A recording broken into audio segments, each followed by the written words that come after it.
Gabi po sa inyong lahat. Our subject is about Easter. Easter. No?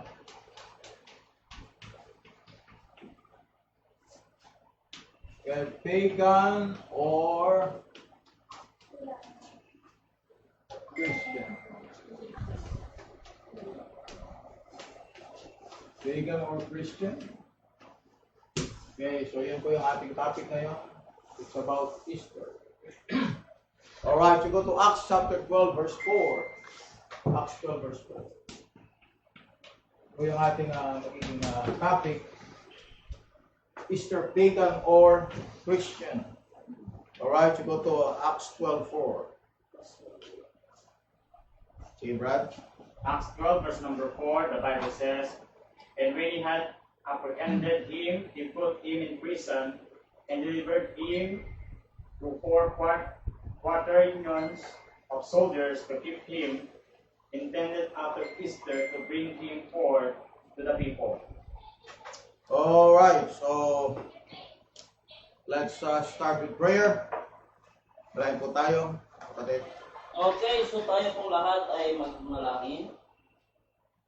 Let us pray. Dakilang Diyos, maraming salamat muli o Diyos sa opportunity, Panginoon, na kami po ay mag-aaral, Panginoong Diyos. Yes, Kung salita, gamitin niyo, Panginoong Diyos. Muli, ang inyong pong tagapagturo, Pastor Jonathan Pascual. Same time, Panginoong Diyos, sa aming pong tagapakinig, taga-subaybay, Panginoong Diyos. Bigyan sila, Panginoong Diyos, ng kaunawaan, Panginoon, at pagpalain niyo, Diyos, ang aming pong maririnig sa oras na ito. Yes, amen. Pag-aaral na ito, Panginoong Diyos, about Esther, Panginoong Diyos. Dalangin po namin, Panginoon, ano ba talaga ang bagay na ito, Panginoong Diyos, namin pong pag-aaralan. Na sana, Panginoong Diyos, ibigay sa amin ito, Panginoon, ang understanding ng Diyos. Maraming salamat, Panginoon. Ito yung dalangin sa pangalan namin, Panginoong Jesus. Amen. Amen, amen. Alright, so alam niyo po sa Christianity, maraming maraming misnomer, no? Maraming misnomer. At isa sa mga misnomer ito, no? Because they said that Easter is connected to resurrection. Now, before we go there, gusto ko lang po na ipakita po sa inyo na dito nyo makikita na ang King James Bible is really the right, the true, the perfect Word of God through this subject.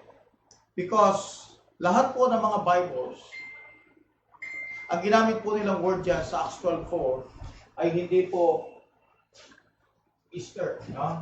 Sa King James, nakalagay po Easter. Alright? King James Bible. Other versions, ang ginamit po nila ay Passover. Okay? Now, this is the reason because they said that Easter, okay, ang Greek word daw ng Easter ay hindi Pascha, no? Kasi po, lahat po ng yung 29 times na ginamit po yung Passover. Okay? 29 times na ginamit po yung Passover or 29 times na ginamit po yung Pascha. Ito yung Hebrew ay yung Greek niya, no? 29 times na nag-appear ang Pascha. Okay? 28 times ginamit po, translate siya into Passover. That's in the King James Bible. And the only remaining, and the one remaining verse that should be, according to other versions, should be translated to Passover also. The King James Bible translated it into Easter. Okay? So sabi nila, this is a mistranslation, this is a mistake, this is an error. Okay? So, lahat po ng modern versions, okay, KJV, lahat po ng modern versions, yung 29 times, ay translate nila into Passover. Okay? So, modern versions, they translated the word Pascha okay, into Passover. Alright. So, is it right, okay? Is it right to remove the word Easter and change it into Passover? Is it right? Is it right? Okay?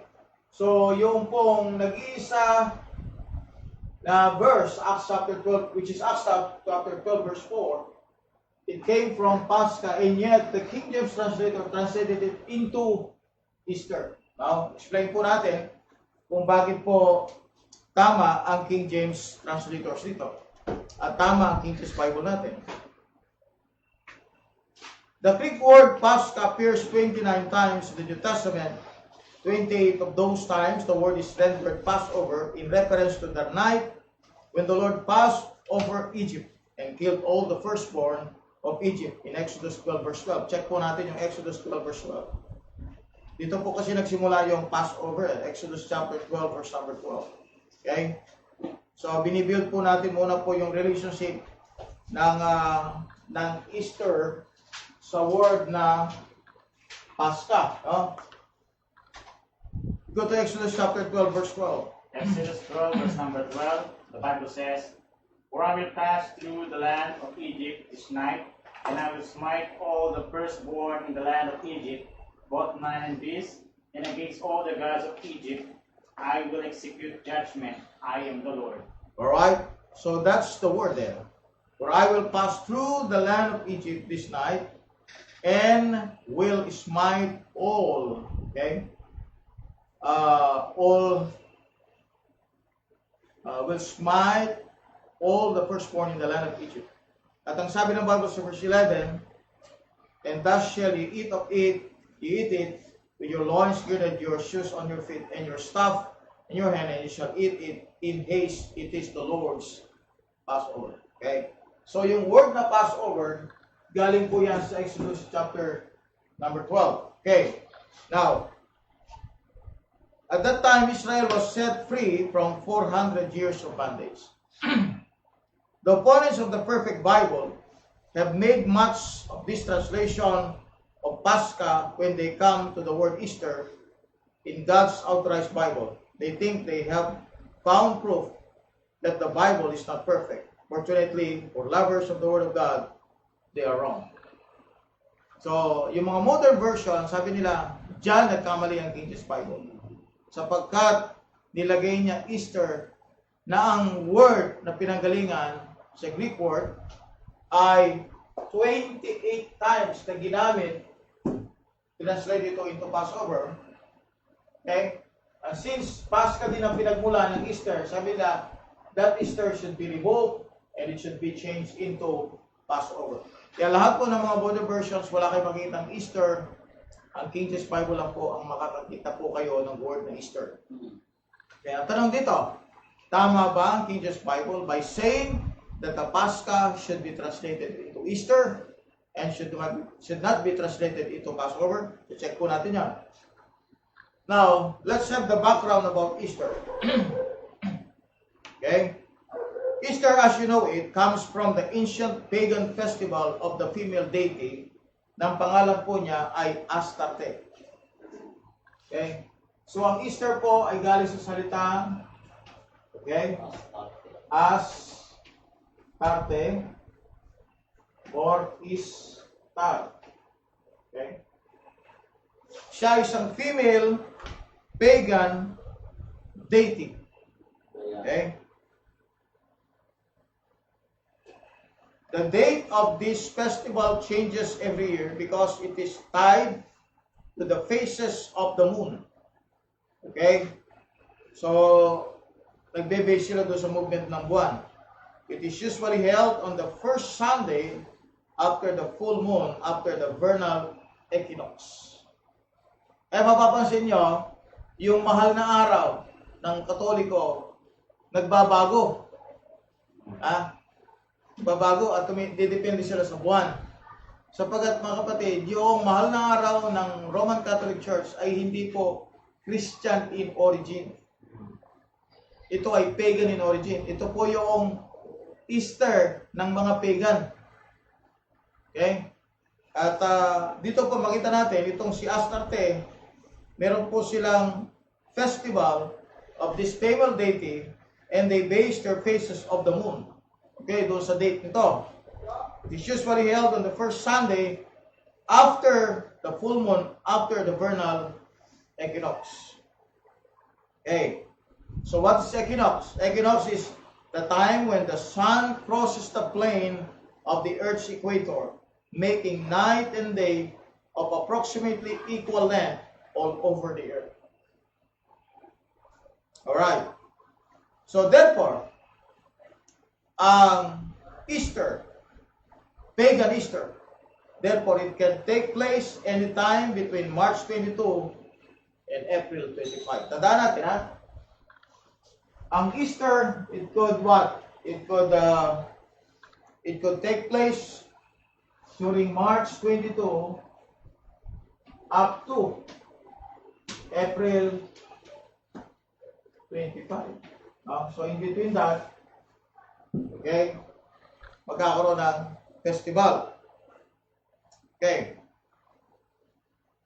This pagan festival was a celebration of the earth regenerating itself after the bleak winter season. The festival revolved around the celebration of reproduction. Kaya nga, sa mga New Ager, ang tawag nila dito sa Earth ay Mother Earth. Mother Earth. Galing yan sa festival ng female deity na si Astarte or si Istar. For that reason, the common symbols, dahil sa reproduction celebration of reproduction. For that reason, the common symbols of Easter are the rabbit. Okay? Okay. Ano natin, ha? Saan nakuha yung rabbit? Hindi po yan nakuha sa Bible. Sa Christianity, ito, rabbit nito, nakuha po siya sa pagan festival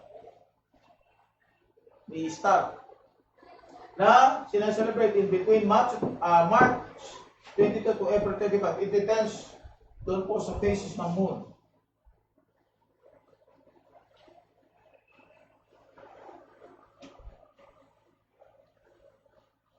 Okay. All right. Now, you will see that that rabbit is also the same symbol as the playboy, no? Kaya makita ninyo, ang kanilang symbol, di ba ganyan? Alright. So, symbol yan ng rabbit. Huh? Symbol niya. Okay? Diba? So, bakit yan ang symbol ng playboy?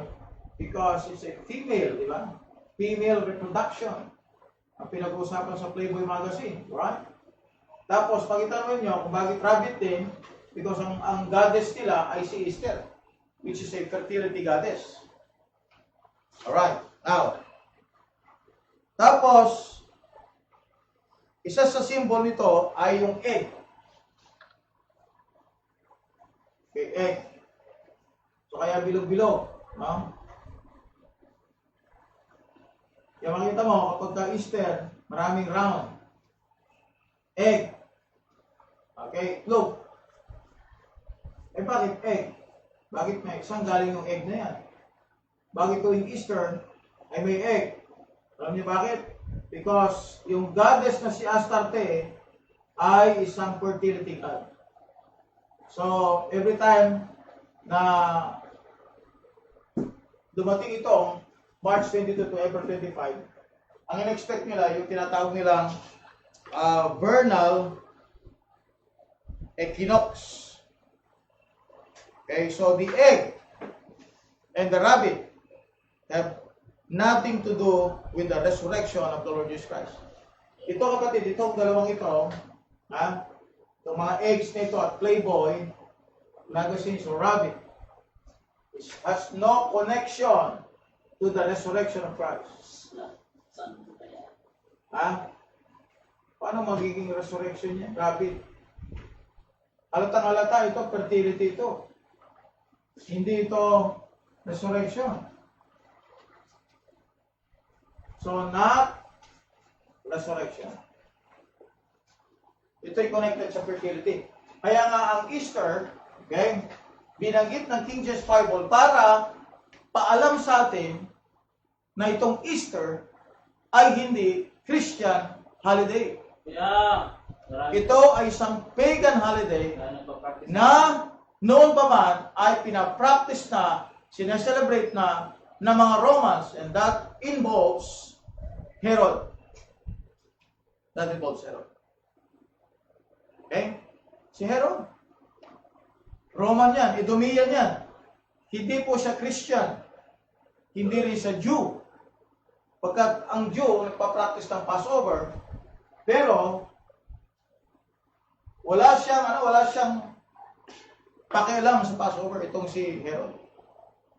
So that's the reason why hindi mo pwedeng palitan yan from Easter to Passover, because mamaya makita natin malaking pagkakamali po yun. Now, at the center of attention was Astarte, the female goddess. She's known in the Bible as the Queen of Heaven. Queen of Heaven. Itong si Astarte, ang tawag po sa kanya ng Bible ay Queen of Heaven.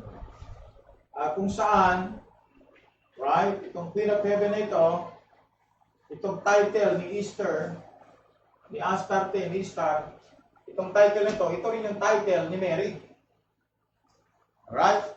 Pero itong title na ito, mga kapatid, title na ito ng ng Mother of Tammuz. Title na niya yan. Okay? Who was also her husband.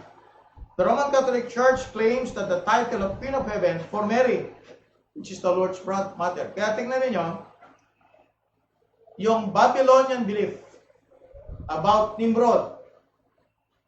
Ang ginawa lang nila, at saka si Miramis, ang ginawa lang po nila, inalis po nila yung Nimrod, pinalitan nila ng Jesus. Okay? Inalisan nila po yung Tammuz, pinalitan nila ng Jesus. Inalis nila yung si Semiramis, pinalitan nila into Mary. Okay. Now, she never called herself that, nor did anyone in Scripture, that Mary is the mother of God. Or, nagpatawag siya na siya yung Queen of Heaven. Wala po yan sa Bible. Pero makita natin, ang title na yan ay para sa isang female goddess. You go to Jeremiah 7:18, brother.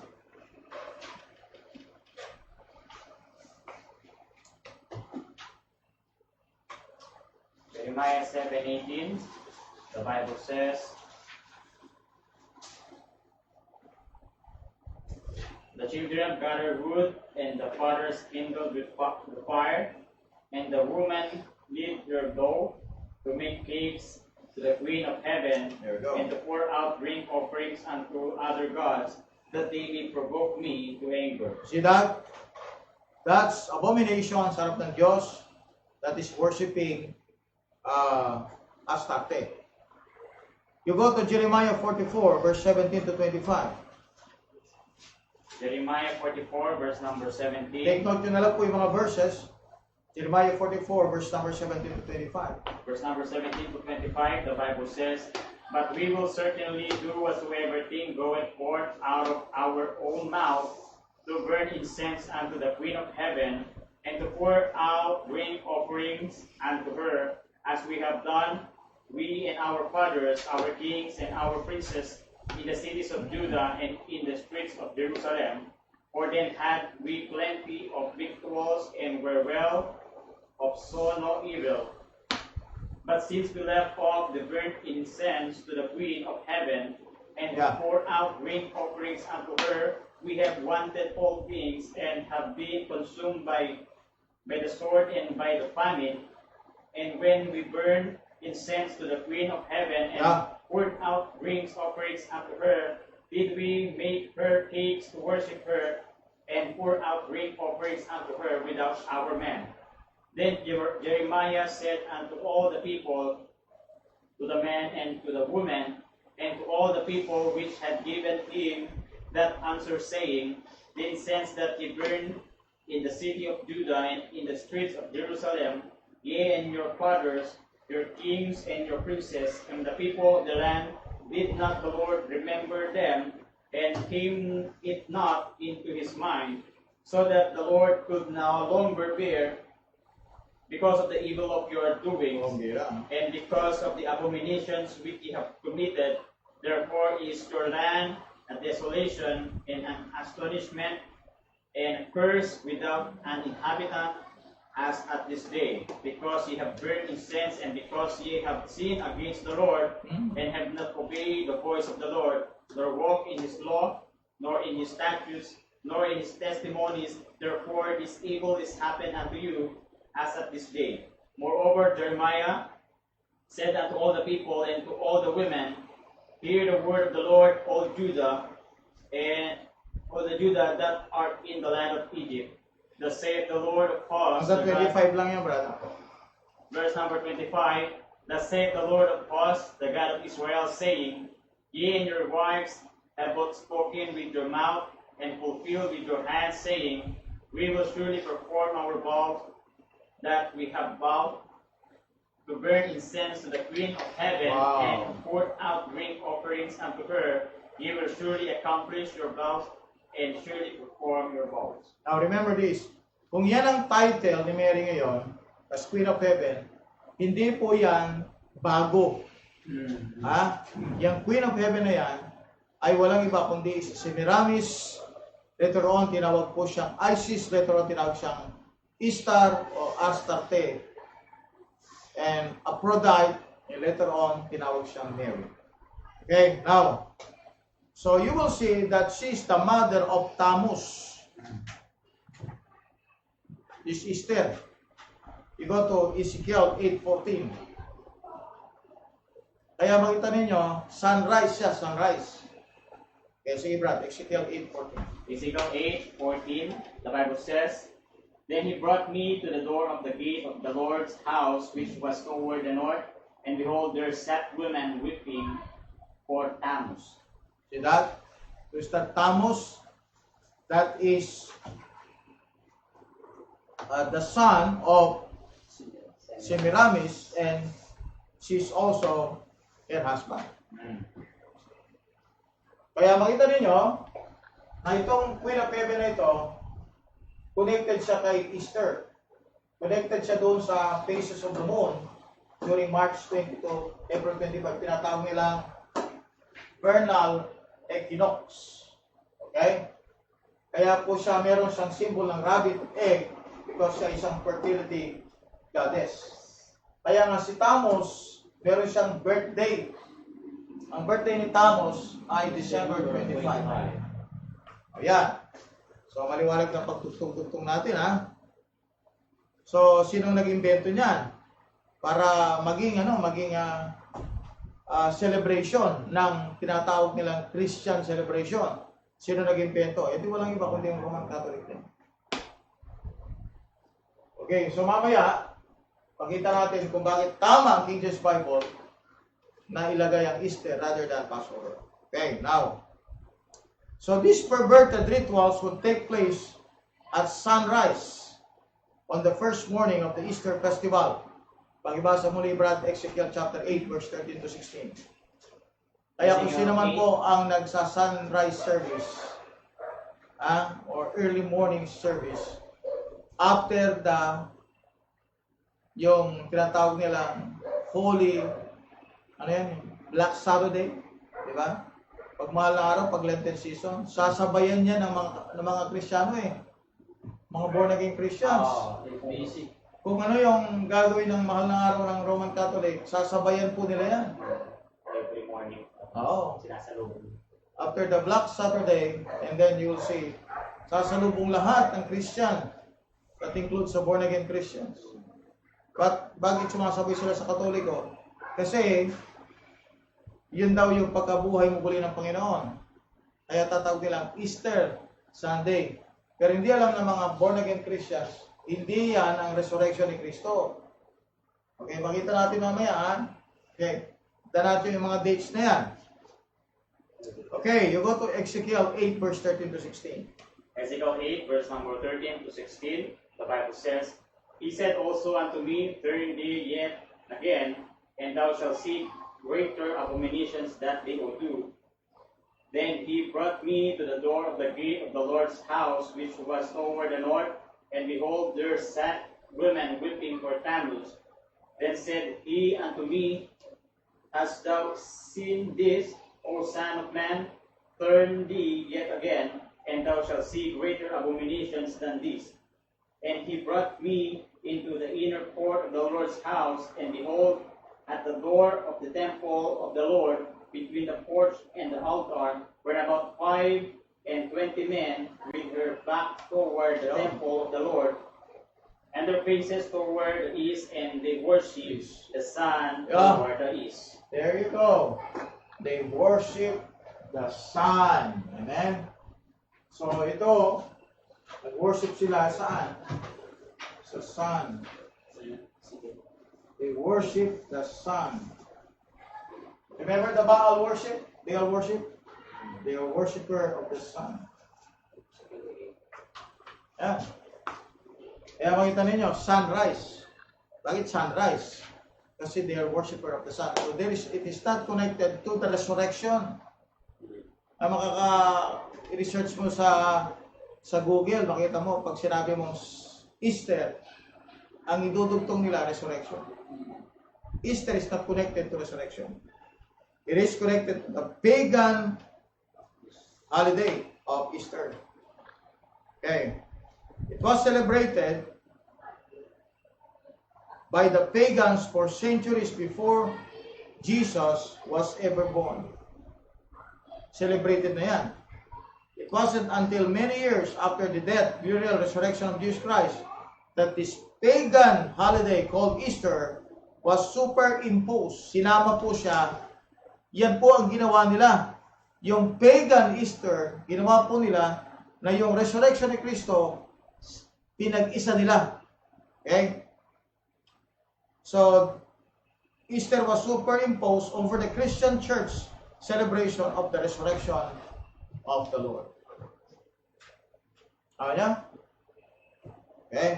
Kaya napakalaking kalukuhan po yan, kapatid. The Jewish Passover was held in mid-April, and the pagan festival Easter was depending on the phase of the moon. Now, ang Jewish Passover po ay exact siya. Every mid-April ang Passover. Okay? So, ginagawa po nito ang Passover every mid-April. Ang tawag po natin dyan, sa month na yan, ay Abib. Actually po, this is the first Jewish month. Okay? Sa Jewish calendar, ito po yung first month. Okay? First month. Ang Abib. Okay? So, yung month of Abib siya yung first sa Jewish calendar. Okay? Now, so kung ang Easter, nagmumove po yung kanyang schedule dahil po sa phases of the moon, ang Passover ay fix siya during the mid-April.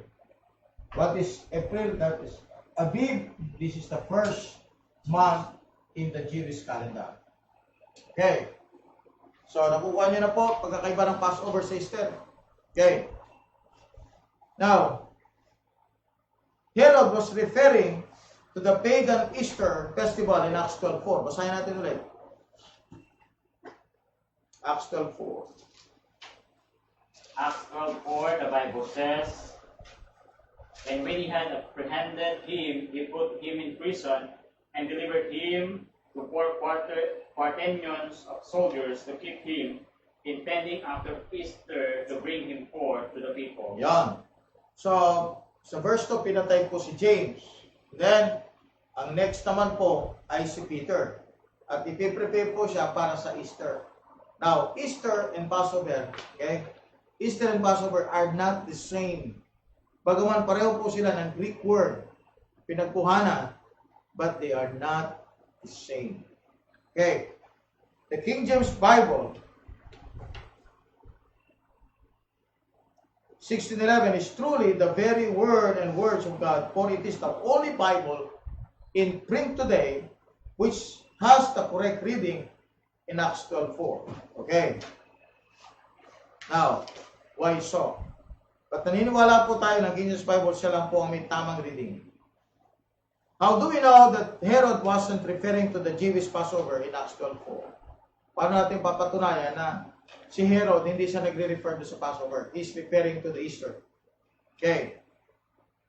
To unravel the confusion concerning Easter in verse 4, you must consult your final authority, which is the Bible. So Bible din ang sasagot yan. Bible din ang magbibigay ng clear teaching yan. Okay? At siya rin ang sasagot. And the Bible is very clear as to the date of the Jewish Passover. Very clear po yan, ang Jewish Passover. Dito natin makikita na hindi talaga ito Easter. Hindi talaga ito Passover. Itong Easter, hindi siya Passover. Okay? Siya ay pagan. Pagan holiday. Now, so hindi siya Jewish Passover, siya po ay pagan holiday. So, let's check verse 3. Then were the days of the unleavened bread. Okay. So, ibig sabihin po ng days of unleavened bread, ito po yun. Kasi after po ng Passover, itong feast na ito, nakinuha natin sa Exodus chapter 12, verse 11 and 12. Ito po yung Passover, na kung saan ninalala nila yung night na sila niligtas ng Panginoon. Ang Passover ng Diyos, lahat ng mga walang blood doon sa doorpost, sila'y nangamatay, no? Especially sa mga Egyptians. Now, pero ang Passover po, mga kapatid, picture po yan ng redemption ng mga Hudyo sa panahon na sila'y nandun pa sa Egypt. Ito yung gabi kung saan sila'y aalis sa Egypto. So, ang Passover po, okay, ay mid-April during the time of Abib. At ang Passover, mga kapatid, ay nagaganap bago ang days of unleavened bread. So, ibig sabihin, ito nangyari, no? You go to Exodus 12, verse number 4 to 5. Okay, Brad. Exodus 12, verse number 4 to 5, the Bible says, Pagpaliwan lang, Brad, yung mga viewers natin, ha?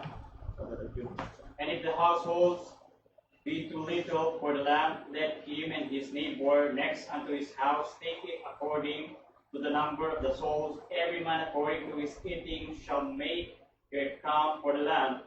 Your lamb shall be without blemish, a male of the first year. Ye shall take it out from the sheep or from the goats. Alright. So the Israelite, in this evening, bago sila umalis sa Egypt, the Israelites had been instructed to kill a lamb and strike its blood on the two side posts and the upper door of their homes to keep their firstborn children from being killed along with those of the Egyptians. Exodus chapter 12, verse 13 to 18. Ito sabi po niya, I'm going to read. Alright, ako na lang po magbasa. And the blood shall be to you for a token upon the houses where ye are, and I see the blood. When I see the blood, I will pass over you. Doon nakuha yung word na yun. And the plague that shall not be upon you to destroy you when I smite the land of Egypt. And this day, that's the Passover day, shall be unto you for a memorial, and you shall keep it a feast to the Lord throughout your generations. You shall keep it a feast by ordinance forever. Now, look at verse 15. 7 days shall ye eat unleavened bread. Even the first day ye shall put away leaven out of your houses, for whosoever eateth leavened bread for the first day until the 7th day, that soul shall be cut off from Israel. And in the first day there shall be an holy convocation unto you. A manner of work shall be done in them, save that which every man must eat, that only may be done of you. And you shall observe the feast of unleavened bread. For in the self-same day have I brought your armies out of the land of Egypt. Therefore shall you observe this day in your generations by an ordinance forever. Look at verse 18 now. In the first month, On the 14th day of the month at even, gabi, he shall eat unleavened bread until the 21st day of the month at even. Okay, now, if you are observant, you should already have learned some very important things from this passage. Exodus 12:13 tells how the Passover got its name. Okay? Exodus 12:14 tells us that Passover only happened on one day, not 7. One day lang. Okay? It also tells us that the Passover occurred on the 14th day of this month. Okay? Of the first month of Aviv. It further tells us that it took place at evening, not sunrise. So, even po ito, gabi. Ha? So, ito po ay nasa gabi, even. Alright? So, hindi po siya sunrise. Gabi. Alright. Okay, now, after the Passover, according to Exodus 12, verse 13 to 14, 7 days were to be observed when the Jews were to eat unleavened bread. These are the days of unleavened bread, and they followed the Passover. Okay? Pakibasa muli yung verse 13 and 14. Exodus 12. Exodus 12, verse number 13 to 14. For I will pass through the land of Egypt this night, and will smite all the firstborn in the land of Egypt, both man and beast, and against all the gods of Egypt I will execute judgment. I am the Lord. Verse number 13. And the blood shall be put you for a token upon the houses where ye are. And when I see the blood, I will pass over you, and the plague shall not be upon you to destroy you, when I smite the land of Egypt. Verse number 14. And this day shall be unto you for a memorial, and ye shall keep it a feast to the Lord throughout your generations. Ye shall keep it a feast by ordinance forever. Alright, so it will be what? It will be 7 days of unleavened bread. So mag-start po ito, ha? Anong version? Verse 15. Sige. 7 days shall ye eat unleavened bread, even the first day ye shall put away leaven out of your houses, for whosoever eateth leavened bread from the first day until the 7th day, the soul shall be cut off from Israel. So the first day up to the 7th day, yan ang days of unleavened bread. So mauna muna yung Passover. At eksakto po yan sa April 14. No? So April 14, sapagkat ang April po ay nung una kasi yan ang first month sa Julian calendar. So the Passover took place on the 14th of April, not January. Okay, now, bakit naging first ang January? Eh kung ang dating first month ay April, paano nangyari ang January ang naging number 1? In 46 AD, Julius Caesar instituted what became known as the Julian calendar. It had 365 days per year, with 1 day added to a leap year. Every 4th year, may leap year sa Julian calendar. But the Julian calendar did not properly account for time, and by 1582, the unadjusted time had accumulated. Thus, spring began on March 11 instead of March 21, as it should have. That year, Pope Gregory XIII directed that the 10 extra days be deleted from the year. So October 4, 1582 was followed. Okay, tanda natin 46 AD up to 1582 ang ginagamit ay Julian calendar. From 1582 up to our time, ang ginagamit ay Gregorian calendar, made by Pope Gregory XIII. Okay? So, October 4, 1582, was followed the very next day by October 15. So, yung October 4 supposed to be naging October 15 under Gregorian calendar. Gregory also decreed that leap year should be omitted once every 400 years to keep the year from again gaining time. There was only more alteration that he made. He changed the beginning of the year from April to January 1. This is called the Gregorian calendar. It is the calendar we now use. So, ang nagpalit po niyan ng April to January ay si Pope Gregory XIII. This change was not accepted by England until 1752, when 11 days had to be dropped.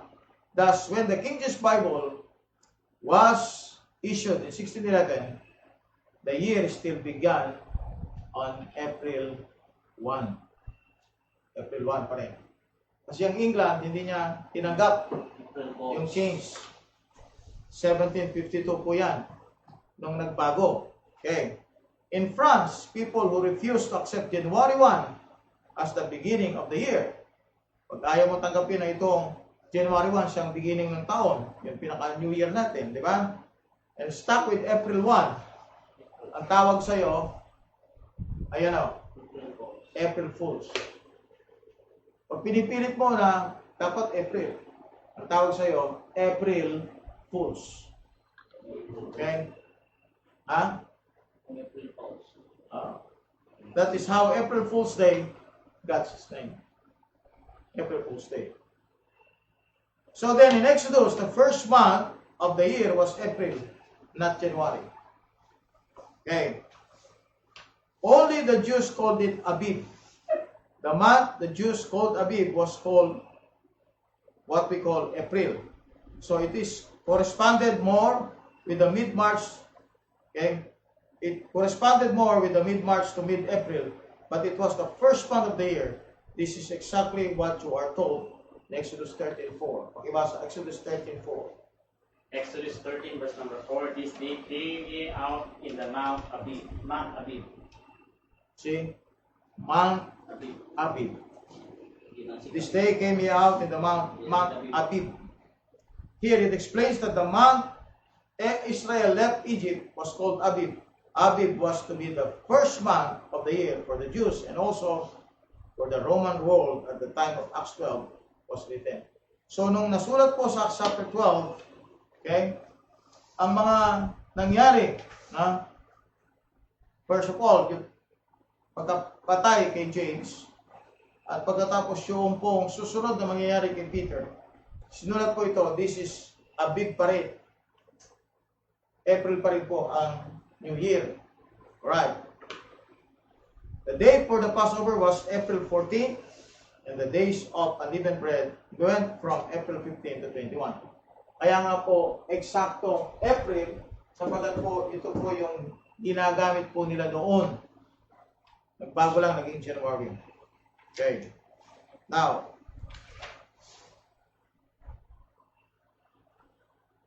other than pagan Easter sometimes falling in April, it had nothing similar with the Jewish Passover. There is a wealth of scripture that irrefutably dates the Passover and the days of unleavened bread that followed. In fact, these two events are some of the most thoroughly documented dates in Scripture.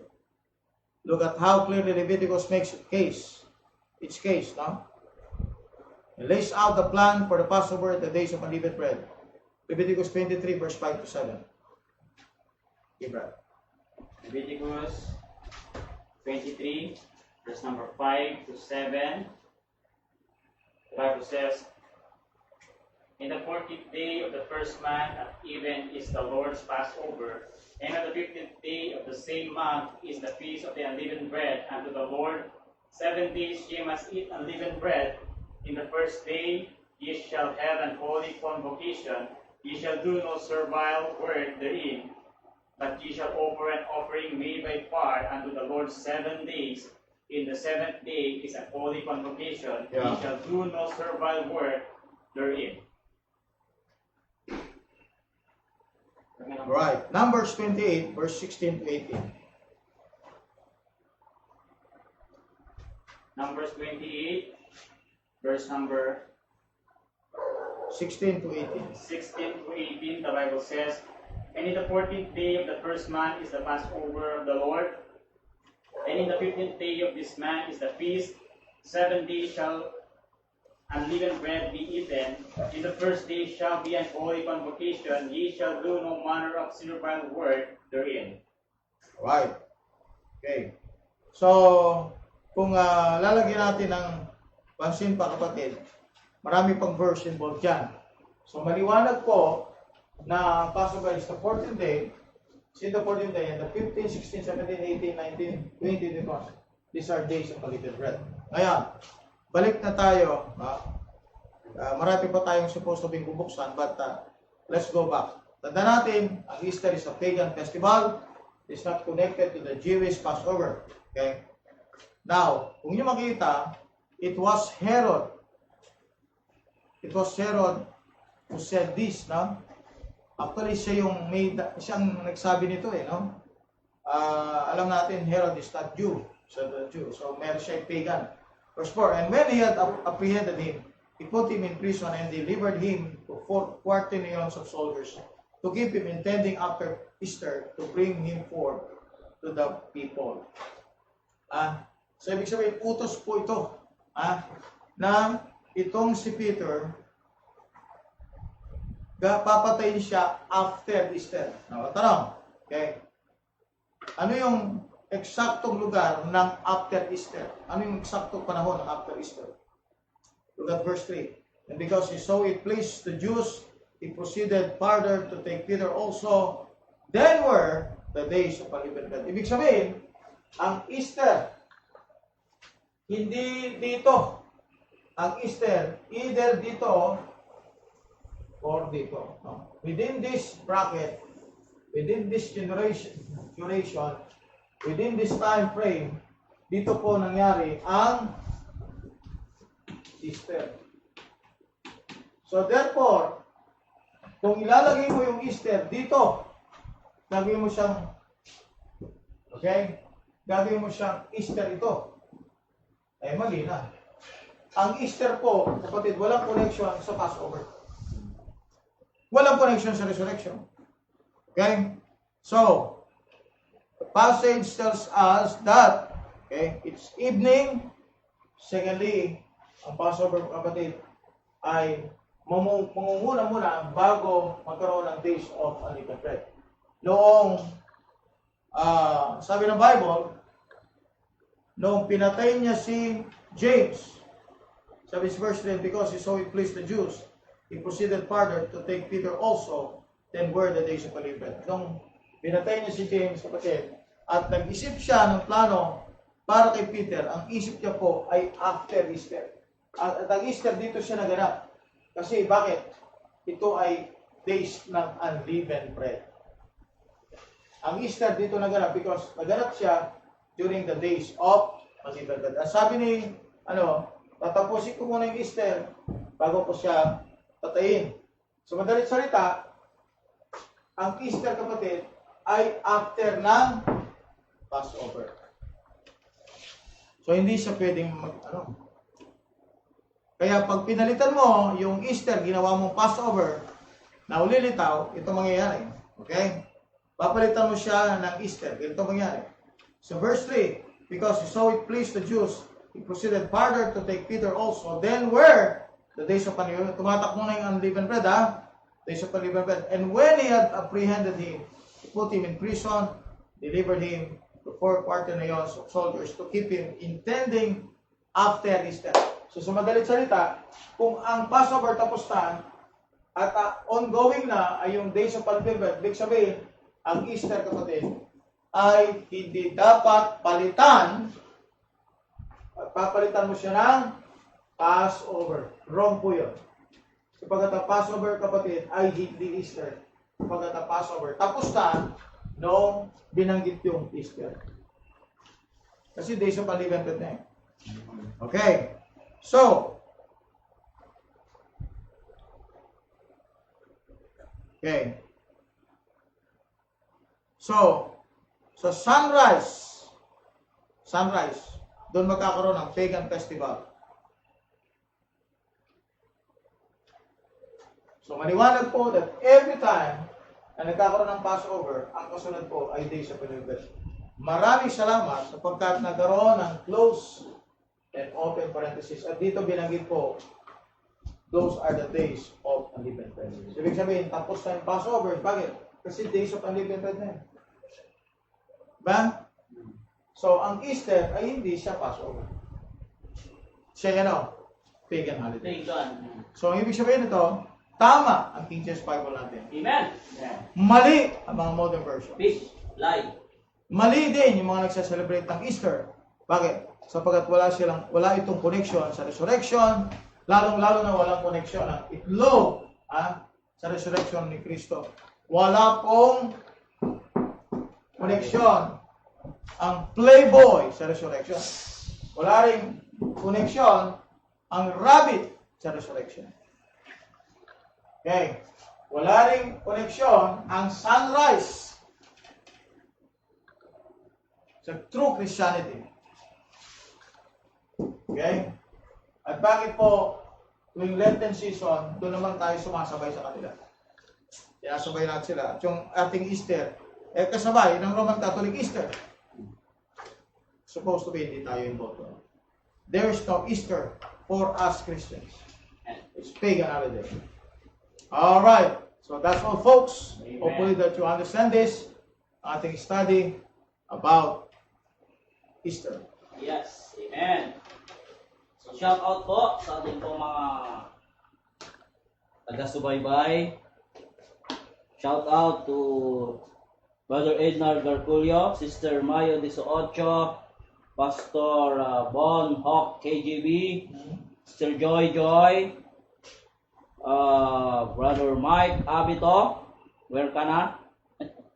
Sister Lovelia Daulo Patungan, Edison Marcaliñas, Loche Mena Beronio, Sister Ellen Rabano Torio, Boboy Meneses, Brother Rebo Lopez, Romnick Ragasin Torres, Pastor, Sister J. Castro Catugas, Pastor Alan Estela, Albert Alikaykay, Milandro Gagni, JJ David Saure, Yomisib by Grace Paloma, Albert Major, Rixie Abed, Maria Cristina Padilla Pamaran, Chris Inyosa Amplayo, Sansu, Neng Gregorio Tolentino, Elena Hernel Magilat, Mitoy Mitay, Ugasis Jen, Melchor Tolentino, Ana Hermoso Alderete, Mercy Torio Montierde, Long Florentino, Isel Liganyo, Ed Marie Castillo Dizon, Naili Bukag, Jan, Merlin Moreno, at ating pong sila Sister Pastor Ronald Estepa, My Heart Rings Melody, Sister Loida Valdez Solano, and Pastor David Kiel, and Sister Raquel, Nancy Hermoso, Brother Christian Solano, sino pa ba? Ito pa po. Meron ba tayong question? Edison Marcaliñas, nabanggit na. Then, Dala po, sir. Alright, Ay, Brother Richie Galang. Wow! Amen. Okay, Yeah. question po. Tanong po tayo tungkol po sa ating discussion. Alright. Questions are now open po. So, paki-comment lang po sa chat box po natin yung mga question Ayan, para sila mabasa po natin. Sister Naili Bukag and Saliana Rose Gonzales Nicolas. Shout out po. Ayan Gomez Lopez. Shout out. Jessa Balasi. Miramitis. Amen. That's all. Alright. Sabi po ni Brother Edison Marcaliñas, Wawit Queens pure pa rin yung calendar nung ginawa ang 1611 version. Yeah, tama po. Kasi 17th century pa lang, tinanggap ng England yung Gregorian calendar. Kasi Protestant sila eh. Kaya ayaw nilang tanggapin yung galing sa Rome. Kaya noong sinulat ang King James Bible, April pa rin ang first month. Abib. Kaya may April Fools. Kaya may April Fools. Okay, so may question pa po tayo? Wala pa po as of now, basta wala pa question. Still waiting po sa mga question po nila. I-chat na lang po para mabasa po natin at masagot po. May mga Christian churches din po ba na nag-preach or treat? Marami. Actually, ang Christianity ngayon talagang worldliness eh. So ano man yung program ng mundo, yun din ang program ng church. Ganun ang nangyayari ngayon. Kaya tayo Bible believer lang talagang masela na hindi tayo gumagawa ng maraming celebrations activities. Kasi bakit? Kasi nga nagbabasa tayo ng Bible, wala tayo sa literal interpretation ng Bible, at tinitingnan natin kung ano yung mga celebrations na ito na may connection sa paganism. Okay? Sige po. Wala na. Wala pa pong question. So, still waiting po sa mga susunod po ng mga katanungan.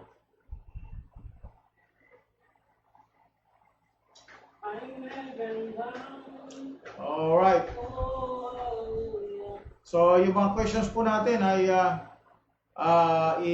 i-comment na po natin, i-post na natin.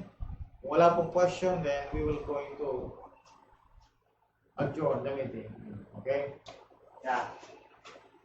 Para magkita po tayo ulit for the next video at next topic. Naubos tanong po. Naubos na. Brother Edgar Gulun. Naubos na lahat ng tanong. Naubos na daw po yung tanong ni Brother Edgar. Pera. I think maliwanag po sa kanila pa sa. Alright. So possible po na Bible believers po yung April Fools before 17th century. Yun yung katawagan lang. No? Katawagan lang yun. Ibig sabihin, that's just actually it's a mockery actually. Para sa mga naniniwala na April pa rin ang first month. It's just a mockery. Yung April Fools. It doesn't mean na kapag naniniwala ka na first month yung April, Bible believer ka na. Actually, it's just a term sa lahat po ng mga naniniwala during the time that April should be recognized as the first month na tinatawag silang April Fools. Kaya may day na ngayon na tinawag ng day. April Fool Day. April 1 po yun. Bakit April 1? Sapagkat noong unang panahon, ang nire-recognize na first month ay walang iba kundi ang April. Okay po. So, okay na, Brad? Okay po. Wala tayong tanong. May question pa sa Okay. from Brother Jan, Passover po ba ay celebration lamang ng mga Jews? Actually, it's a feast. Feast yan. Pag sinabi natin feast, so they are making some merriment or they are going to commemorate or celebrate something or they're going to para bang remember a certain event in the lives of the Jewish nation. So it could be a commemoration, it could be a celebration, it's a feast. Para bang they're going to remember it, they're going to have some celebration also with that. Kaya nga, kita natin, meron silang lamb na papatayin, tapos meron silang unleavened bread. So it's really a reminder of them. By doing so, they're being reminded of what happened to the nation Israel during the time they exited from the land of Egypt. Okay? So, brother, wala kang question dyan? Wala na?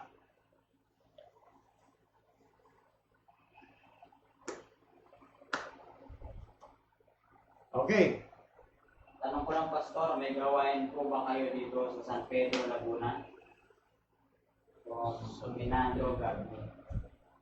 Wala po akong alam ngayon, pero hopefully na magkaroon tayo ng gawain ng mga isang Bible reading work dyan.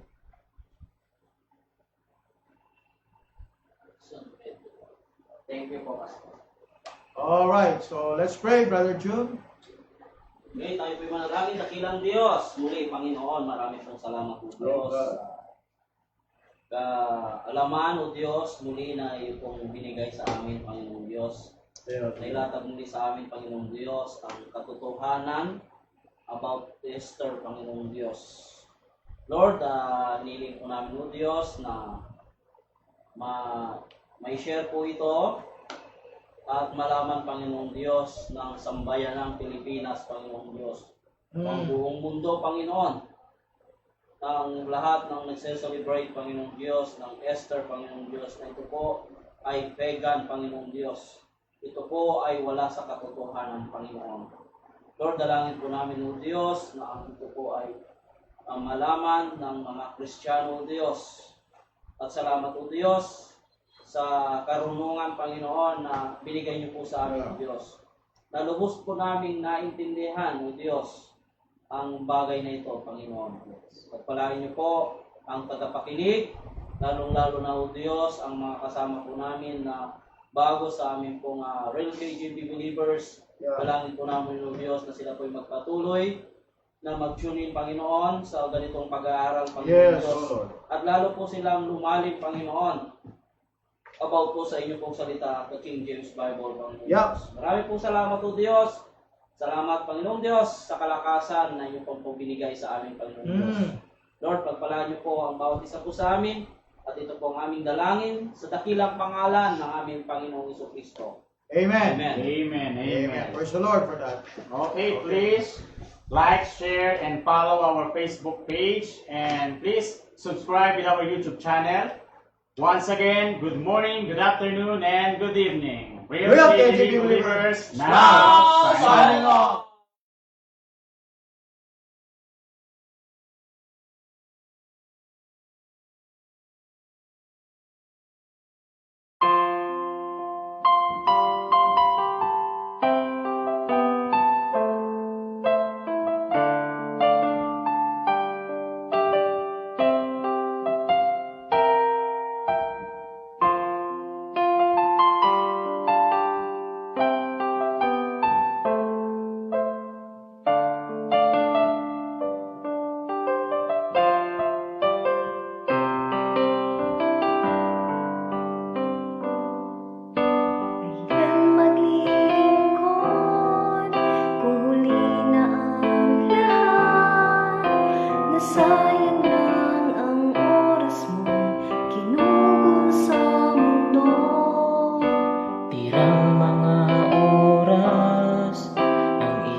ipagkait at ialay sa Kanya.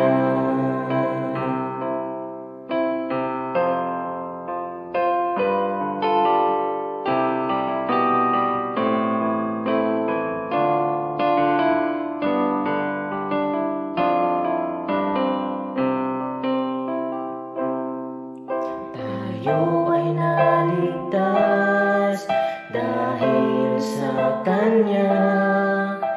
Purihin Siya mula ngayon, magpawalang hanggan, at nagbigay buhay sa'yo.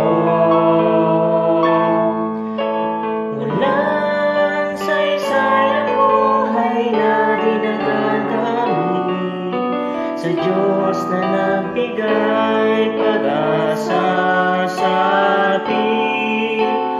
Buhay at lakas na hiram sa Panginoon, huwag ipagkait at ialay sa Kanya.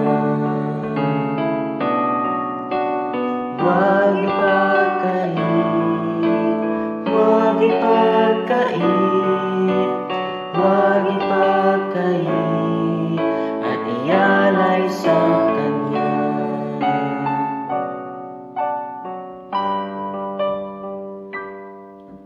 At ialay sa